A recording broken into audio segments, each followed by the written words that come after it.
নমস্কার, ভৃত্যজনকথার আজকে দ্বিতীয় কিস্তি।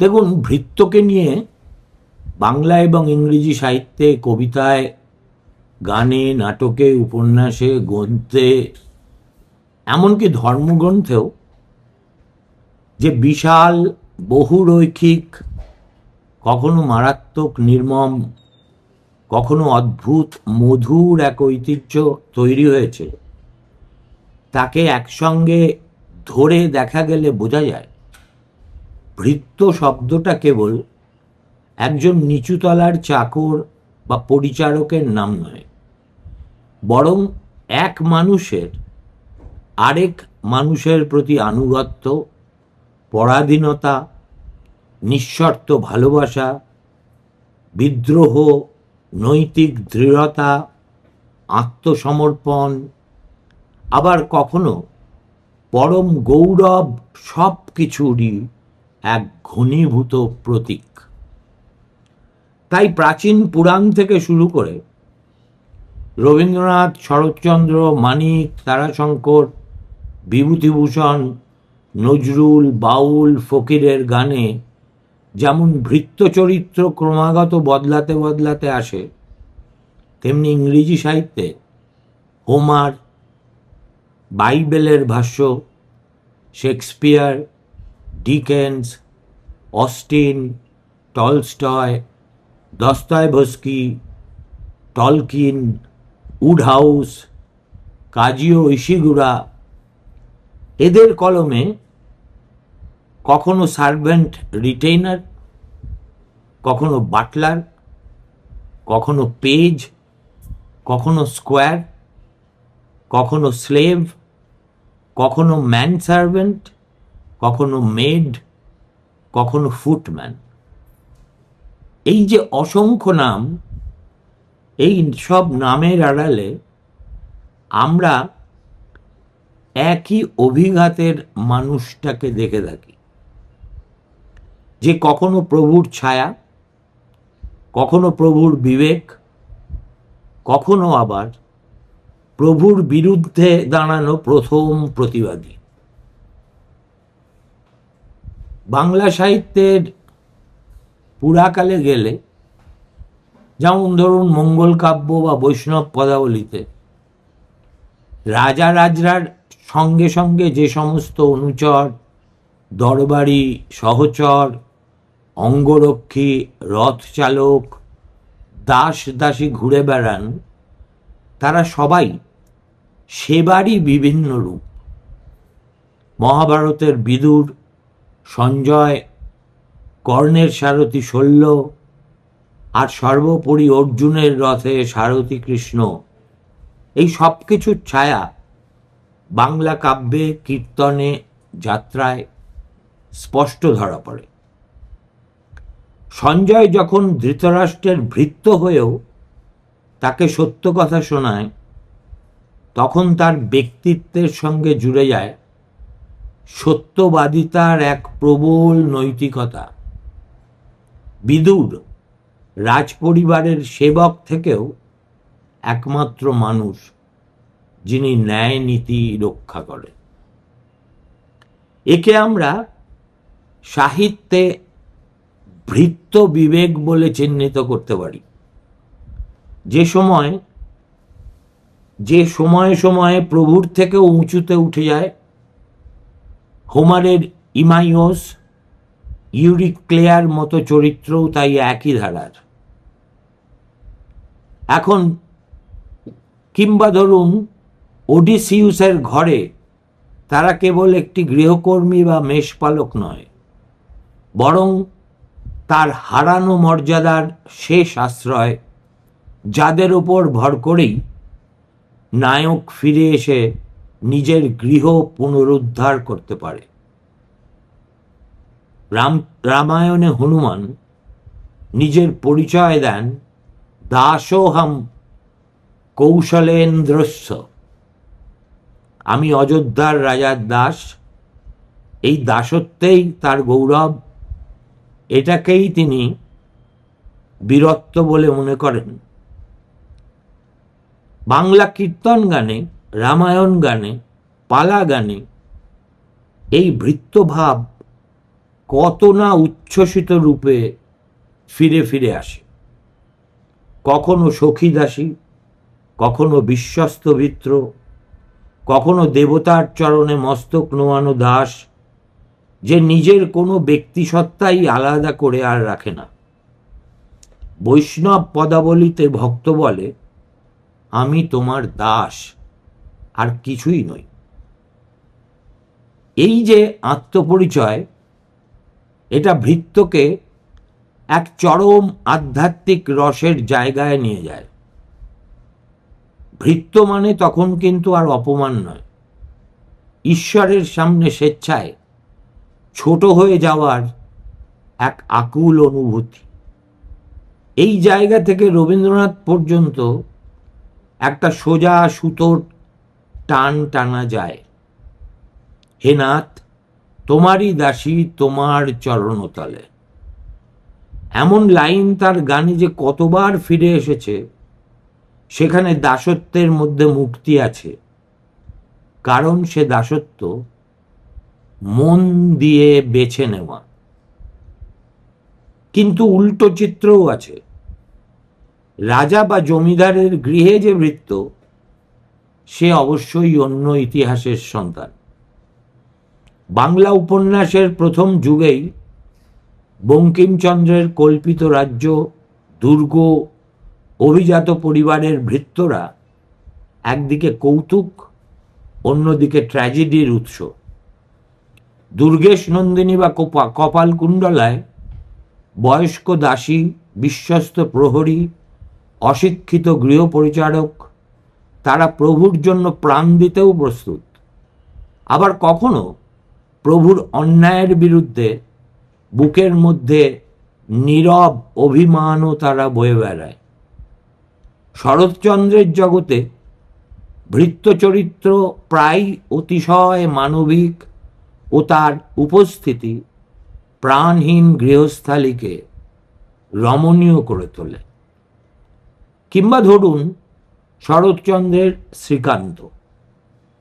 পথে ঘাটে, নৌকোয়, সরাইখানায় ছোট বড় সেবক পরিচারকরা কিভাবে তার পথচলার সঙ্গী হয়, পড়তে পড়তে মনে হয় এই সব জায়গায় ভৃত্য আর প্রভুর পার্থক্য ধীরে ধীরে ঝাপসা হয়ে যাচ্ছে।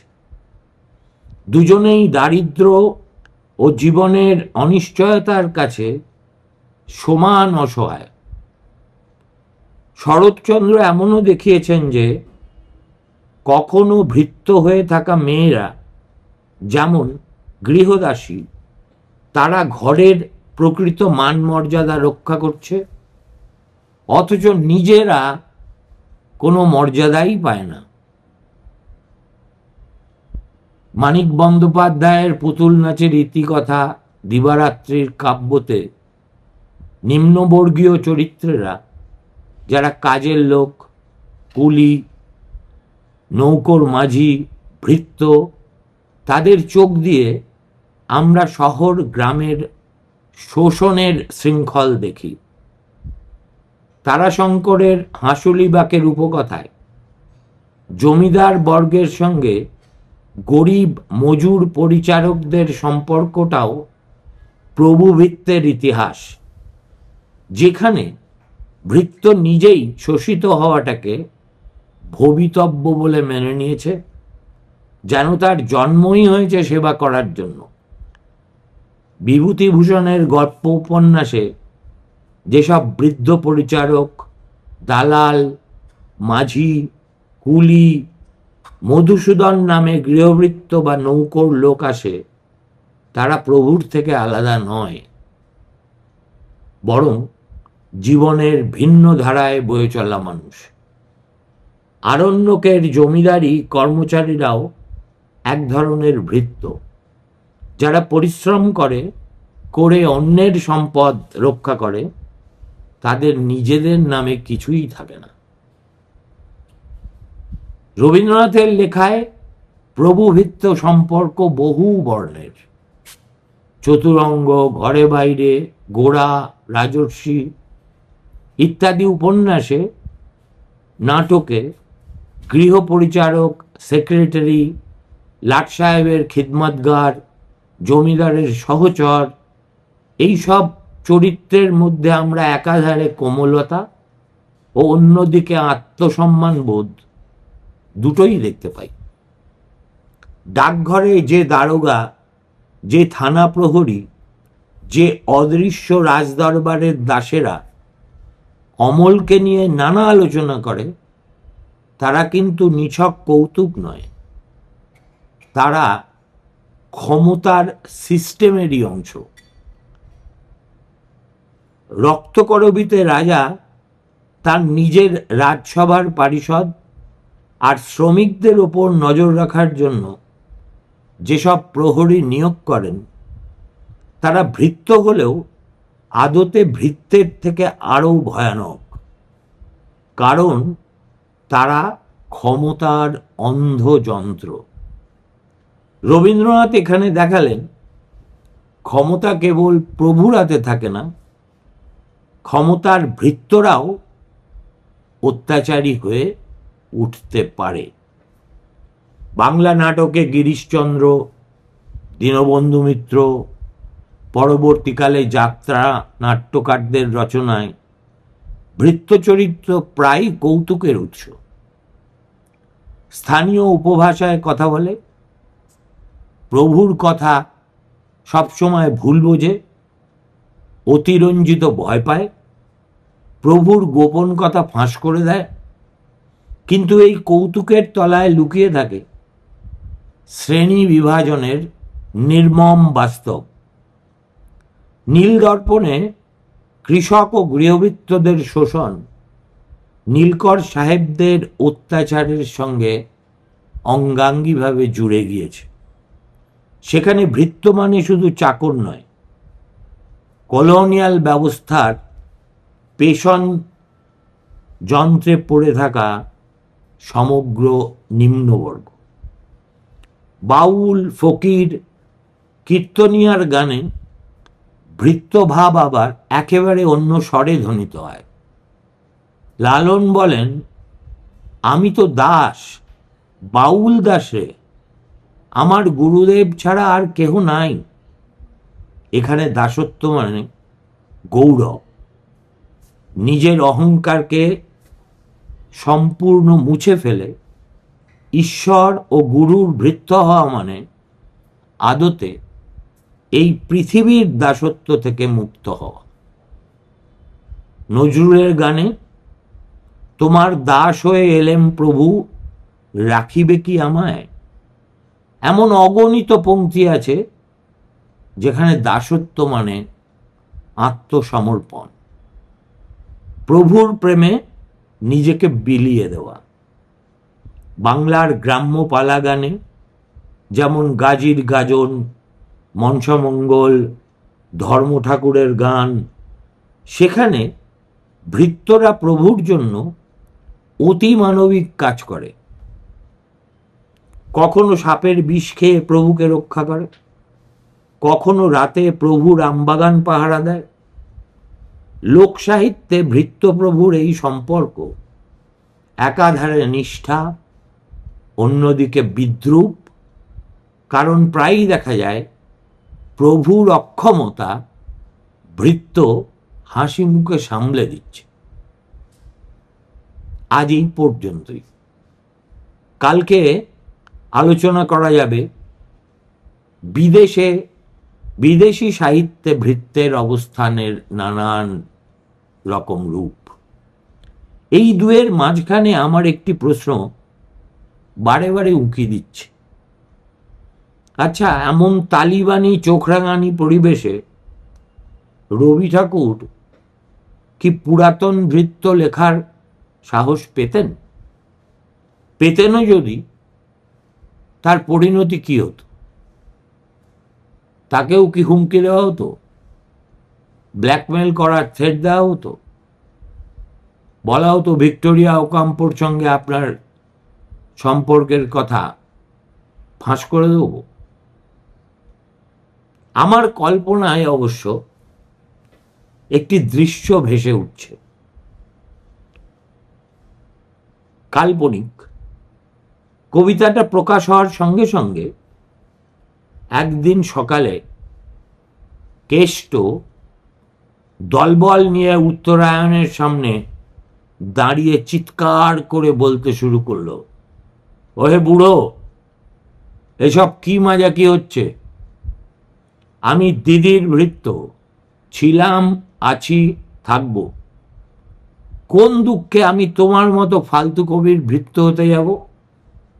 শোনো, তোমায় 48 ঘন্টা সময় দিয়ে গেলাম, ভৃত্যের নামটা ফাটাফাট বদলে দাও, নইলে